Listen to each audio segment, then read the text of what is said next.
I mean, India has gone through so much since 1950, economic liberalization, social reforms, you name it. Yeah. And through it all, the Constitution has remained this bedrock. Yeah, it's amazing. It really is. It speaks to how much foresight the framers had. It does. And how resilient the Indian democratic system is. Absolutely. This deep dive has been so insightful. Good. I feel like I have a much better understanding now. That's great to hear. Of all the little details and the nuances. But for our listeners who are, maybe new to UPSC or just trying to wrap their heads around Indian democracy, what are the key takeaways? So the main thing to remember is this.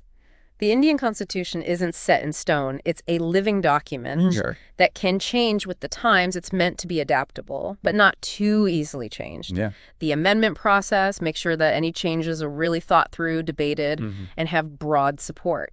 So finding that balance between keeping things stable and also allowing for change. Exactly. And for the UPSC folks out there understanding Article 368, the different amendment paths, all the debates around them, that's super important. It's going to come up. Oh, yeah. It comes up a lot in the exams. Right. So knowing this stuff inside and out will give you an edge. And even for those who aren't taking the UPSC exams, this is still like fundamental to being an informed citizen. Absolutely. Right.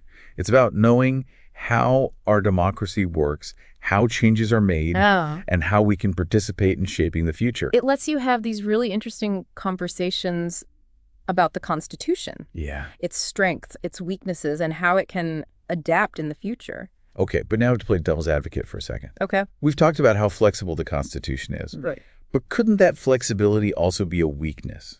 How so? What's stopping like a really powerful government from just changing the Constitution to benefit themselves, maybe even eroding fundamental rights in the process? That's a great question. And it's something that legal scholars have been thinking about for a long time. But remember that basic structure doctrine we talked about earlier? Yeah. It's like a shield against these really big or random changes. Right. The Supreme Court has said that Parliament can amend the Constitution. Yeah. But they can't change its basic structure or framework. Right. But what does that even mean? Well, the basic structure isn't like written out in detail anywhere. Okay. Which has led to some really interesting legal battles over the years. Oh, I bet. The Supreme Court has kind of outlined certain features in different judgments. Okay, so can you give us an example of a case where this doctrine was really important? Yeah, one of the most famous cases is the Kesavananda Bharati case from 1973. Okay. In this landmark judgment, the Supreme Court said that even though Parliament can amend the Constitution, they can't change its basic structure. Okay. So this idea of a basic structure, it puts limits on how much Parliament can change. Right. It makes sure that some things are untouchable. That's fascinating. So it's like this concept that's always evolving. It is. Determined by the judiciary on a case-by-case basis. Right. It's like a living, breathing safeguard. It's to protect the core of the Constitution. You got it. And that's what makes the Indian Constitution so unique. It's constantly changing. There's this interplay between different parts of the government, different interpretations, and what society needs at the time. This deep dive has been so insightful. I'm glad. I feel like we could talk about this forever, but before we wrap up, are there any specific examples of amendments that really stand out? Tons.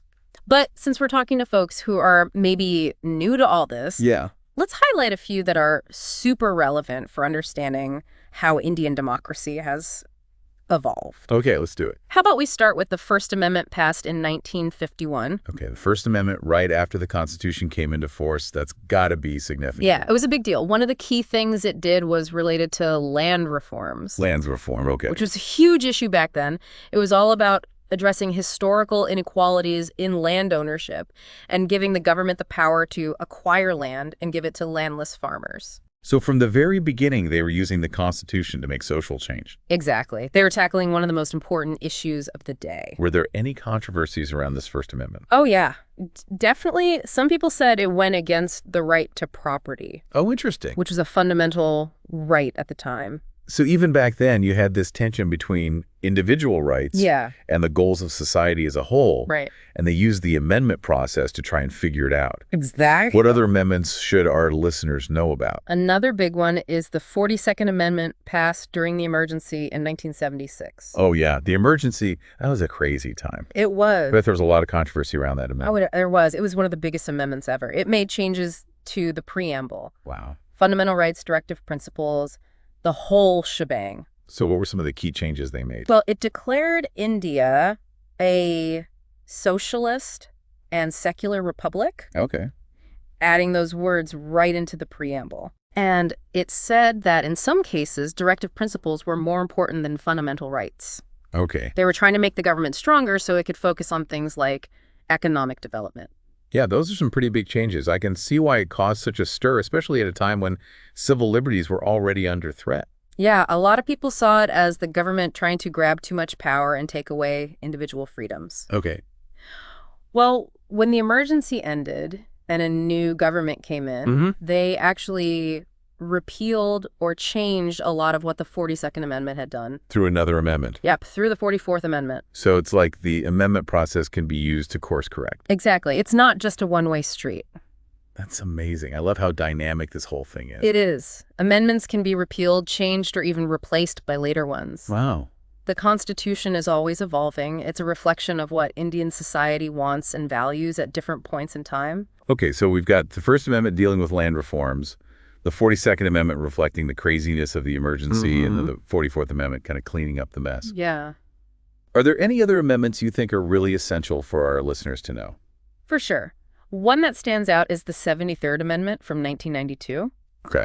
This one completely changed local governance in India by creating Panchayati Raj institutions. Panchayati Raj bringing democracy to the villages. Exactly. Empowering local communities. That's a huge deal for Indian democracy. It was. It said that every village, intermediate level, and district had to have a panchayat. Really? They had to have regular elections, reserve seats for women and marginalized groups, and give these local bodies real power and responsibility. So it wasn't just about big ideas, it was about giving people on the ground a voice. Absolutely. It was about empowering them to shape their own lives. So what was the long-term impact of this amendment?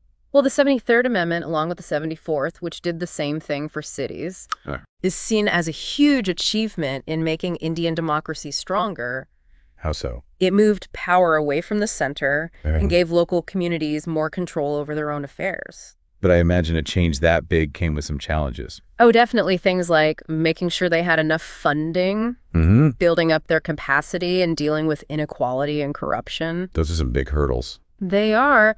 But there have also been some amazing successes. Like what? Well, it's helped empower marginalized communities, boost local development, and get people more involved in democracy at the grassroots level. This is incredible. We've gone from land reforms to the emergency to empowering villages. I know, right? It's amazing to see how the amendment process has touched on so many different parts of Indian society. It really has, and that's just a small taste of all the amendments out there. Right. Each one tells a story about the challenges, debates, and hopes of India at different times. It's like a historical record of India's journey as a democracy. It is. Always growing.